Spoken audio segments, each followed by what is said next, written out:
Salut les amis, bonjour à toutes, bonjour à tous, petite vidéo spéciale pour les fanatiques de Poun Poun, je sais que vous aimez bien. Allez, Mip, mip.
Bonjour, je m'appelle Élodie Mielzarek, je suis sémiologue et je viens de sortir un ouvrage, La stratégie du caméléon, qui parle d'une question en particulier, les cons et les connes. Alors voilà, comment les gérer, c'est assez intéressant. Et en fait, je me suis rendu compte que bien souvent, on se dit que c'est pas grave finalement d'être au contact des cons. En réalité, quand on pose la question, la connerie est-elle contagieuse? Eh bien, on se rend compte que oui. Il y a une superbe expérience qui a été réalisée en psychologie sociale aux alentours de 1950 par le psychologue Solomon Asch, qui a montré que justement l'être humain était assez sensible à ce qu'on appelle le syndrome de Panurge. Alors, en quoi consiste cette expérience? Il réunit dans une pièce 8 personnes qui doivent comparer la longueur des traits entre eux. Alors, il y a 4 traits sur le tableau et ils doivent dire si le trait A est plus petit ou plus grand que le trait B, C et D. Et en fait, dans cette expérience, il n'y a qu'une seule personne qui n'est pas au courant qu'elle est cobaye. Et qu'est-ce qu'on se rend compte? Qu'est-ce qu'on observe? Eh bien, on voit que la personne, au début, est très mal à l'aise de donner en définitive la bonne réponse. Et on se rend compte qu'au fur et à mesure de l'expérience, la pression sociale fait que la personne va se conformer aux réponses qu'elle a entendues précédemment. Donc à la fin, elle va vous dire « Ah bah oui, les traits sont de la même longueur », alors que c'est visuellement très impactant que les traits sont de différentes tailles. Donc ça, c'est très intéressant parce que ça montre que voilà, le syndrome de Panurge, c'est justement conforter sa pensée par rapport à ce qui a été dit précédemment. Ça, c'est une première partie de l'expérience, qui est assez connue. La deuxième, qui est beaucoup moins connue, elle a été reproduite en 2005 par un groupe de chercheurs, mais cette fois sous IRM. Et qu'est-ce qu'ils ont observé? Alors, ils s'attendaient bien à ce qu'il y ait des zones spécifiques du cerveau qui s'activent, notamment les zones sociales liées à la gestion de conflits. Mais en définitive, c'est pas celle-ci qui s'est activée, c'est celle de la représentation spatiale. Et qu'est-ce que ça veut dire? Ça veut dire que à long terme, eh bien, c'est même votre cerveau qui vient modifier sa perception de la réalité. Donc, pour les gens qui sont dans cette salle, eh bien, à force d'entendre la connerie des autres qui disent, bah oui, la longueur des traits est équivalente, eh bien, au début, vous êtes convaincu que vous avez raison, mais au fur et à mesure, eh bien, c'est votre cerveau qui vient modifier votre perception de la spatialité, votre perception du réel, et donc, in fine, vous êtes totalement convaincu que la longueur des traits est équivalente. Donc, la connerie est bel et bien contagieuse. Te dire calme-toi Satan 2 quand même, tu vois, parce que non, calme-toi, parce que quand même, tu vois, il y en a qui, moi je dis un missile supersonique tranquille, le truc de base, tu vois, qui déjà il fait le ménage sur 200 mètres, c'est suffisant. Je vais juste quand même te dire vite fait comme ça pour un petit rappel, parce que je sais que quelques-uns n'ont pas forcément compris. Déjà, ça s'appelle RS28 Sarmat. Ouais, donc ça peut posséder donc 10 têtes lourdes ou à 15 têtes plus légères, d'accord, à son bord. Ça a une capacité de détruire en quelques secondes un territoire de la taille du Texas ou de la France, selon les informations de la télévision russe.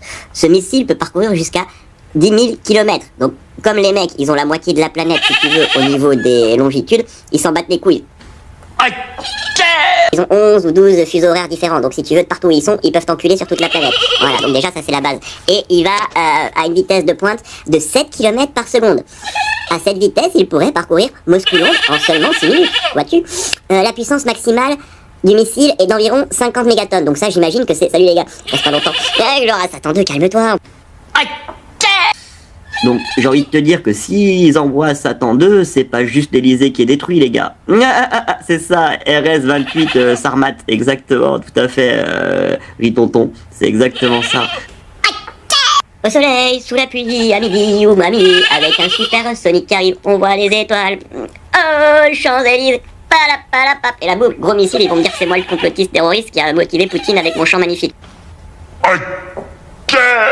Au soleil, sous la pluie, à midi ou à minuit, avec un super Sonic qui arrive, on voit les étoiles. Oh, Champs-Élysées, palapalapap. Ça me... Ça me.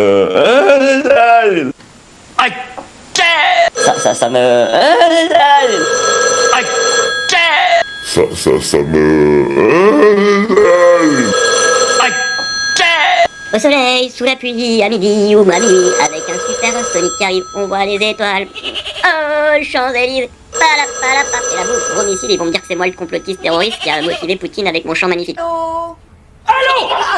Bonjour monsieur. Qui suis-je à couille? La voix d'un troubadour a flambé. Boum. C'est satanique. Appuyez sur le bouton. Allô.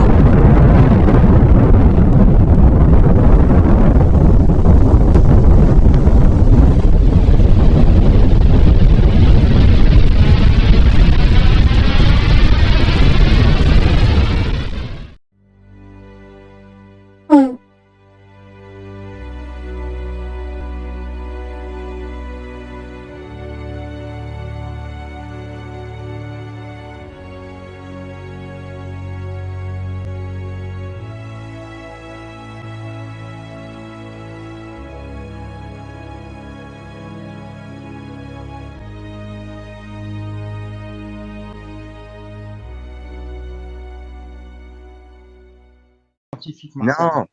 Oui, alors non. Appuie-toi sur le rapport Kinsey à ce moment-là. Non, mais franchement, les amis. Lazare, 2 minutes, s'il te plaît. Franchement, j'en ai un petit peu marre de Là, le niveau, il a vraiment baissé. C'est pas un niveau qui m'intéresse. Ok. Essaie d'obtenir un cerveau un petit peu plus scientifique, Martial, ok? Parce que franchement, des insertions pareilles, franchement, c'est tellement illogique. En fait, j'ai même plus envie de discuter avec toi. Là, sincèrement, ce soir, là, Martial, merci d'être passé sur ma chaîne. On se voit plus tard, mais j'ai envie de discuter avec les locaux, Fabien, notre ami. Ça suffit, Fabien. Martial. Donc, je te dis à bientôt. Merci d'être passé. Et puis, à la prochaine. Ok? Il n'y a pas de souci.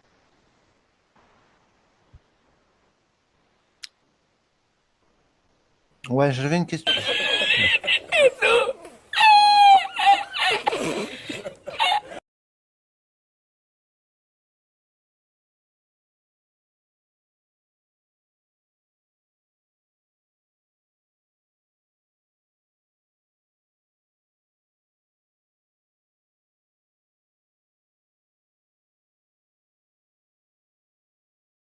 Temps des réprimandes va arriver, donc on commence déjà à avoir d'ailleurs un certain nombre de tribus kurdes qui retournent dans le giron des SA parce qu'ils savent que sinon ça va être un massacre pour eux. La seule chose qui pourra changer la donne de tout ça, c'est la réélection malheureuse de Netanyahou, qui est quand même un événement mondial, hein, quoi qu'on en dise. Oui, tout à fait. Alors justement, on peut enchaîner avec ça. Donc le maître du monde, hein, c'est pas rien. La réélection du maître du monde, je veux dire, c'est pas quasiment. anodin. Ouais.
anodin. Ouais, Où on quasiment. apprend qu'il est très très ami avec Trump. Ils sont très proches en réalité.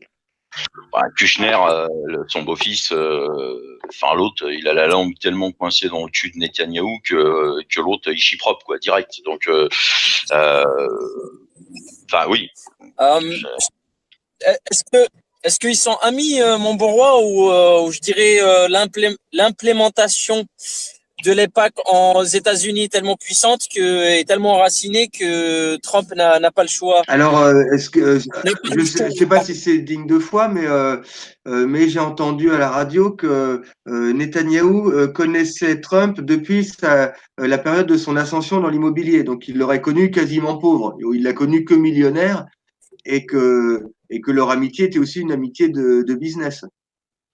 Serais-tu en train de nous dire un être de lumière serait en amitié avec des gens du grand business, mais là, il y aurait comme un arrière-goût de... Mhm. Bah, disons que je ne sais pas qui commande à qui, hein, même si c'est ma petite idée. Ouais.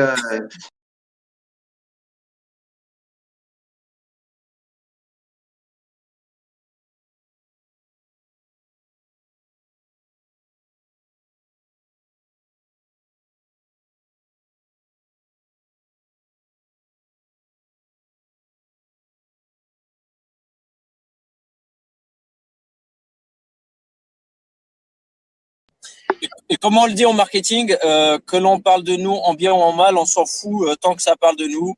Donc ça, ils le connaissent bien du côté de l'EPAC, il n'y a pas de souci.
Juste une petite anecdote pour conclure, enfin finir avec ce sujet. Tout à l'heure, on parlait de Trump et de Bibi.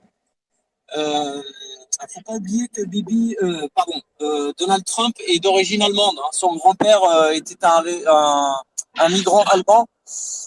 Donc là, voir Donald Trump au sabot de Bibi, ne serait-il pas en position latérale de Teshuva, notre bon Donald, en tant qu'ancien Allemand? Je Je sais pas. moi non plus. Je me prononce pas. Joker. Je ne sais pas. Joker. Ouais. Mais oui, voilà, comme tout le monde. Euh, donc on est bien d'accord. Voilà pour la page internationale. Vous avez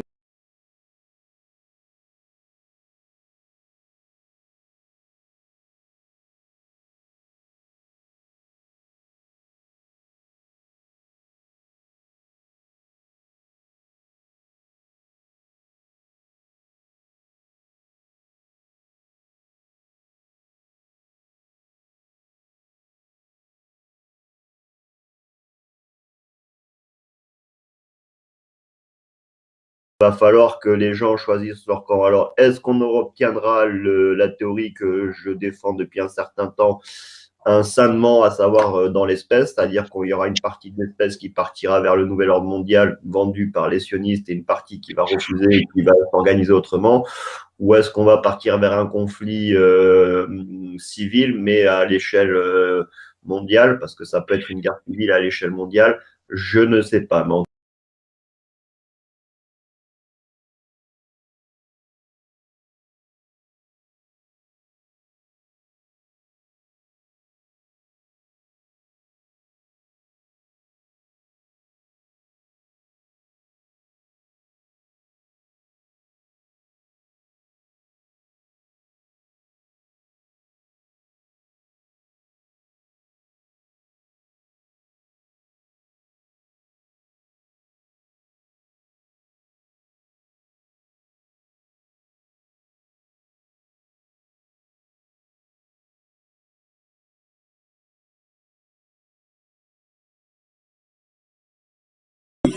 c'est un article que j'ai trouvé chez Spoutnik, donc un site assez sympa qui a des titres très intéressants, qui nous publie donc le 10, donc c'était aujourd'hui, hein, c'était ce matin, cet après-midi, pardon.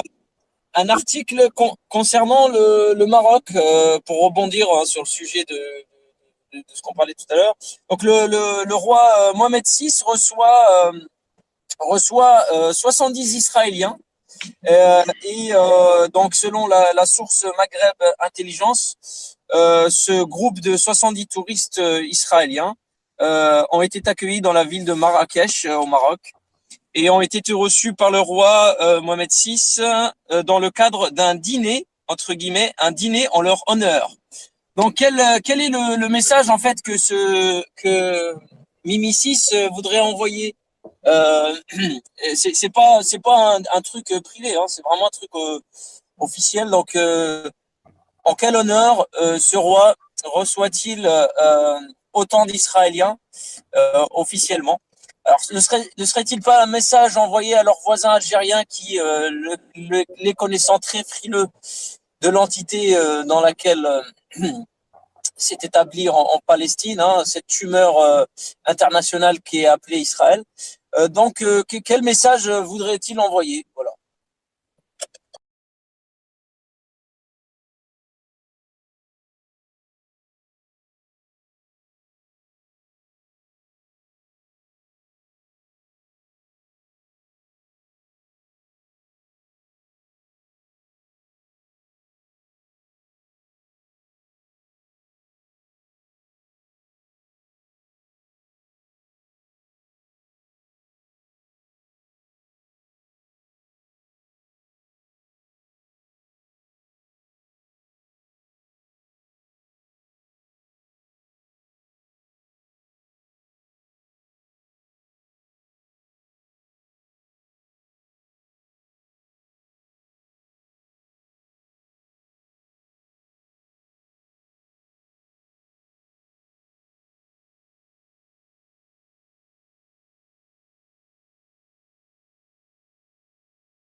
Oui, effectivement. Un message de paix.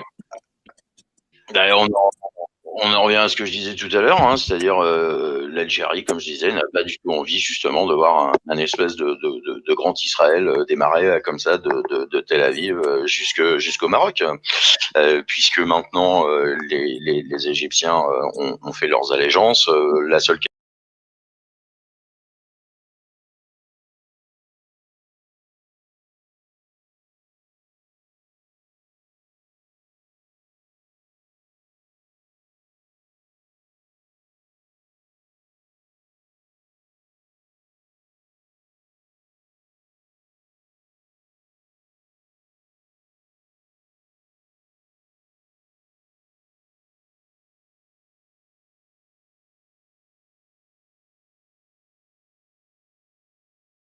effectivement, c'est ce qui se passe sur la partie complètement est, avec Djibouti, l'Éthiopie, Somalie, Érythrée, toute cette zone-là qui est encore très instable. Mais imaginons qu'elle bascule totalement vers l'OTAN. Hein.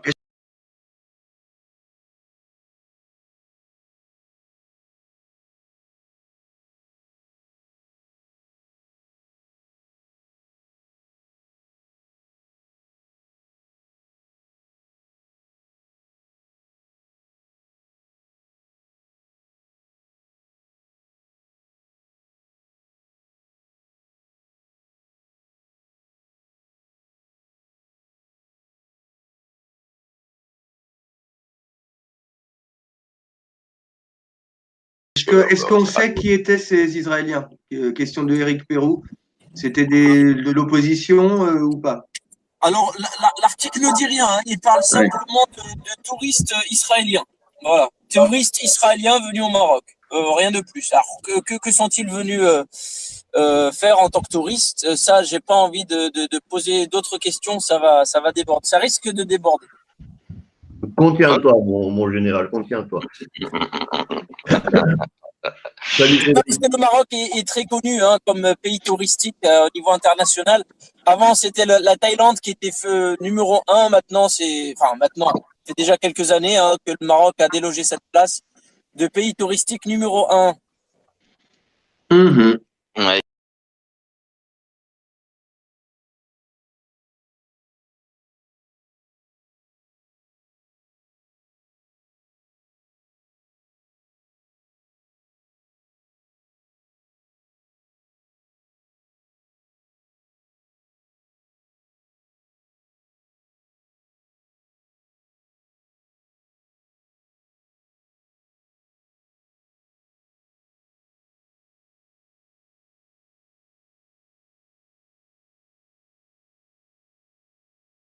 Étant donné que les deux pays, donc l'Algérie, on le sait, les relations non existantes entre l'Algérie et Israël, c'est depuis toujours. Et l'Afrique du Sud on va dire, un passé assez fumeux, sans mauvais jeu de mots, avec Israël, puisque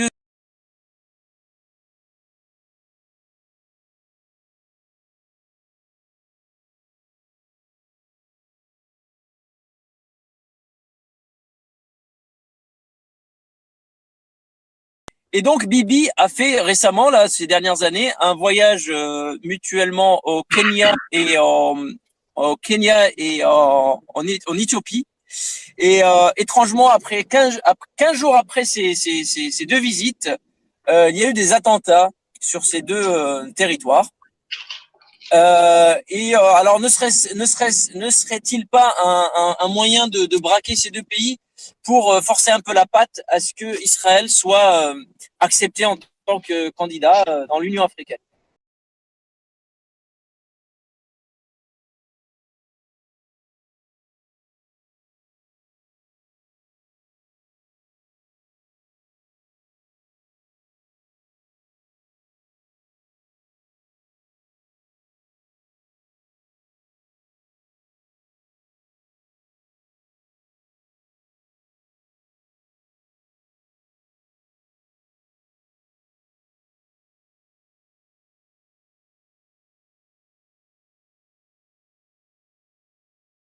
Voilà, aujourd'hui, le Maroc, en faisant, le roi, je parle du roi, en acceptant comme ça 70 Israéliens, ne serait-il pas un coup de pied comme ça dans la fourmilière pour dire, voilà, nous, on reconnaît cet État et on l'accepterait, pourquoi pas, dans la fameuse Union africaine?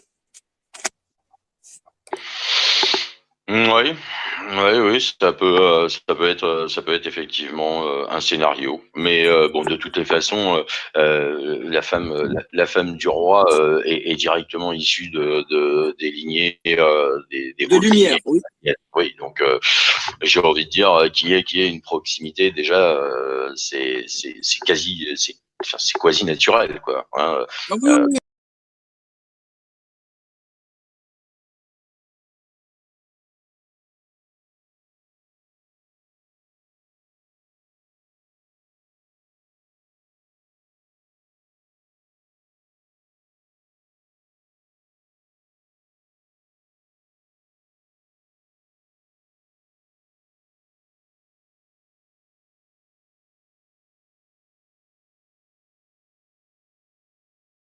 bah, de toute façon, celui qui dirige aujourd'hui dans l'ombre le Maroc, on le sait très bien, c'est pas le roi. Enfin, si on peut appeler le roi, parce que c'est vrai qu'aujourd'hui, avec la LGBTQ, tous les sexes et toutes les sexualités sont acceptées.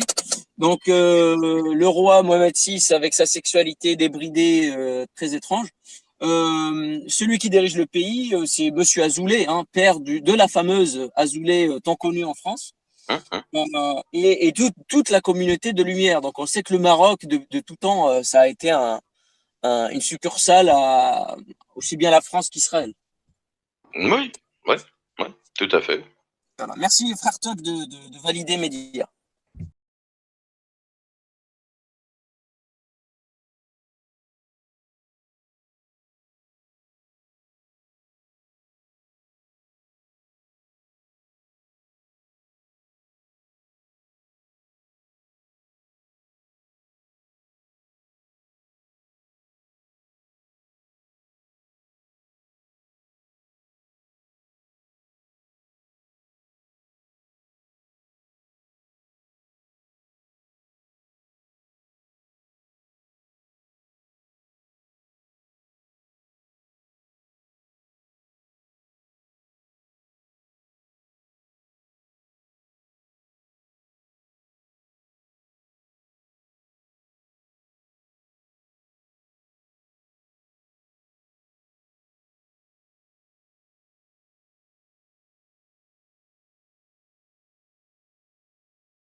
c'est de pire en pire pour accéder au StreamYard. Je sais pas ce qui se passe en ce moment et c'est quasiment tous les StreamYards comme ça. Donc je sais pas. Pourtant tout va bien. Je vois la connexion elle est bonne. Je comprends pas. Là franchement je botte en touche mais bon. Bah, c'est comme ça. Bah, salutations à tous. Salutations à toi le professeur. Salutations à mon ami cardinal. Et surtout bah salutations à tous les auditeurs. Alors concernant évidemment ce que nous préparons en termes d'alliance, je ne pourrais malheureusement pas en parler ici. Oui. Puisqu'on s'était dit que nous, on garderait ce que nous avons, enfin, en tout cas, le contenu serait gardé entre nos rangs pour l'instant. Par contre, on peut parler si vous voulez, pas de la forme, mais du fond. Alors, le fond, pourquoi une telle alliance? Ça, oui. Et une telle alliance, ben, je pense que ça nous paraît évident pour nous tous et nous toutes aujourd'hui. C'est une alliance qui doit se faire parce que nous n'avons plus d'autre choix aujourd'hui. On a bien compris que l'ennemi souhaitait la guerre civile, que l'ennemi avait besoin de diviser la population française entre croyants, non-croyants, vax, anti-vax, femmes, hommes, homo, hétéro, etc. Toujours des divisions et encore plus de subdivisions et subdivisions. Mais le grand projet central de l'oligarchie française, c'est de mettre, on va dire, la population européenne de souche, donc soi-disant chrétiens, ça peut se discuter, et l'immigration de masse, soi-disant musulmane, ça aussi, ça se discute. Parce qu'aujourd'hui, qu'est-ce que chrétien, qu'est-ce qu'être musulman? Donc il y a toutes ces questions-là de fond. Et cette guerre, elle est voulue par l'oligarchie. Et ben nous ne la voulons pas. On la désire pas, on ne la veut pas, et on la refuse en bloc. Ce qu'on veut, par contre, c'est de retourner cette division contre l'ennemi. Ça, on l'a bien compris. Et s'il y a bien quelque chose que l'ennemi ne supporte pas, ça serait la constitution d'une alliance islamo-chrétienne. C'est quelque chose que l'ennemi ne veut absolument pas et ne la voudra jamais. Prenez exemple sur le passé de la dissidence dite française, c'est-à-dire toute la mouvance ER, tout ce qu'a fait aussi Stan Maillot, enfin des gens comme ça, ce que les gens produisent depuis plus de 20 ans. Analysez bien les amis, à chaque fois qu'il y a une tentative de conciliation entre chrétiens et musulmans pour un front commun contre l'oligarchie, à chaque fois ça a été un fiasco parce que justement l'ennemi ne le veut pas. Donc vous parlez fort, mais vous n'accumulez que les défaites depuis 30 ans et vous êtes au bas de l'échelle communautaire en France. C'est-à-dire que vous pas êtes, du tout. vous n'avez ni la culture de l'indépendance, ni le courage de l'indépendance. C'est moi ce que je vous reproche, parce que je vous connais bien et que je vous fréquente depuis des années, Oumma, les musulmans, etc. C'est vous parlez fort. Et dès que vous êtes face au Maghreb, je n'ai pas oublié ça. Ce que j'ai constaté souvent chez les Maghrébins, vous parlez très fort et vous êtes une lâcheté sur le terrain inouïe. Je l'ai constaté, je cherche. On a toujours l'impression que vous avez traversé la Méditerranée hier. Vous n'avez accumulé que les échecs. Vous êtes un loser, d'accord? Donc moi je dis à un moment donné, à la limite, vous ne faites que ramper en réalité. Ah non, alors rassurez-vous. Dans la vraie vie, bien sûr, pas du tout. Vous n'avez rien. Pas du tout. Vous n'avez aucun direct. Si je rampais, j'aurais un poste. La musulmane est la deuxième communauté de France en nombre. Elle a une légitimité sans doute bien supérieure à d'autres par rapport à ce le sang versé, etc. Elle est au bas de l'échelle en réalité du pouvoir. Ça changera, monsieur Soral. Ça vous ne l'avez pas. Mais non, mais arrêtez. Vous êtes assis dans les chiottes. Arrêtez. Vous êtes pas au salon, vous êtes dans les chiottes. Non, je suis désolé. Je suis assis. Vous êtes au fond des chiottes. Là où mon combat me permet d'être. Arrête de me dire que les chiottes c'est le salon. Attendez, à cause de. Donc l'ennemi infiltre, l'ennemi divise et l'ennemi utilise la propagande pour empêcher cette alliance. Ça a été le cas à l'époque, vous l'avez bien vu, je ne vais pas citer les noms, vous les connaissez tous dans le milieu de la dissidence. Voilà, je veux dire, tout le monde a essayé. Farida, Civitas, Albert Halil Franchouillard, ER, voilà. Et puis, on a essayé nous-mêmes à petite échelle dans le passé. Mais on voit bien que l'ennemi ne veut surtout pas. Parce qu'une alliance islamo-chrétienne, si elle réussit, elle remettrait du baume au cœur à tous les croyants qui ont perdu la foi. Elle remettrait du baume au cœur à tous les anti-républicains, à nos amis royalistes, à nos amis, à ceux qui aiment la France profondément, je pense, dans son histoire. Elle remettrait du baume au cœur également aux musulmans qui ont bien compris que l'ennemi en commun était bien la franc-maçonnerie, l'oligarchie mondialiste, néolibérale et financière, et évidemment ces satanistes que sont les kabbalistes. Donc si on pointe...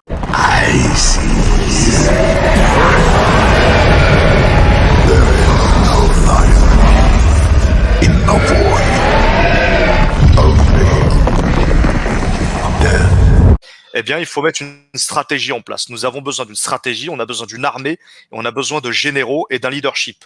C'est ça que nous avons besoin. Et on va lutter contre l'ennemi en les montrant sur leur vrai jour. En les montrant, si vous voulez, sur ce qu'ils sont réellement, ces gens-là. Ces gens-là ne sont pas simplement que des financiers, ne sont pas simplement que des politiciens. Ce sont avant tout des satanistes. Et c'est ça qu'il faut montrer au grand jour. Et ça, ils ne veulent surtout pas qu'on le montre. Alors, évidemment, on va en souffrir de ça. On sera taxé d'islamo-fascistes, on sera taxé de chrétiens identitaires, on sera taxé de alliances bizarroïdes, parce qu'on sera attaqué par les gauchistes d'un côté et par les identitaires sionistes de l'autre, le national-sionisme zémourien et puis le gauchisme BA de comité Adama. On sera attaqué par ces deux faces, mais pas que. On sera attaqué également dans notre propre communauté de foi. En islam, on nous traitera d'innovateurs et dans le christianisme, on vous traitera sûrement d'hérétiques. Voilà.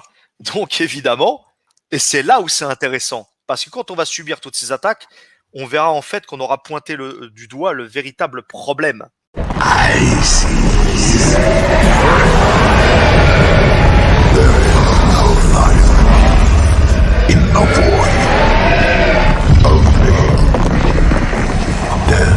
ne sommes pas égaux devant l'être suprême maçonnique, je ne sais quoi.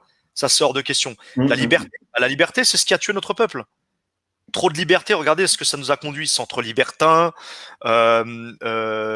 des sites pour tromper sa femme ou son mari, la liberté de tout faire en fait, en gros d'être cisgenre, bigenre, tout ce que vous voulez, la liberté de consommer, c'est ça en fait. Donc il n'y a de liberté finalement, de la jouissance, il n'y a de liberté finalement que dans notre propre humanité.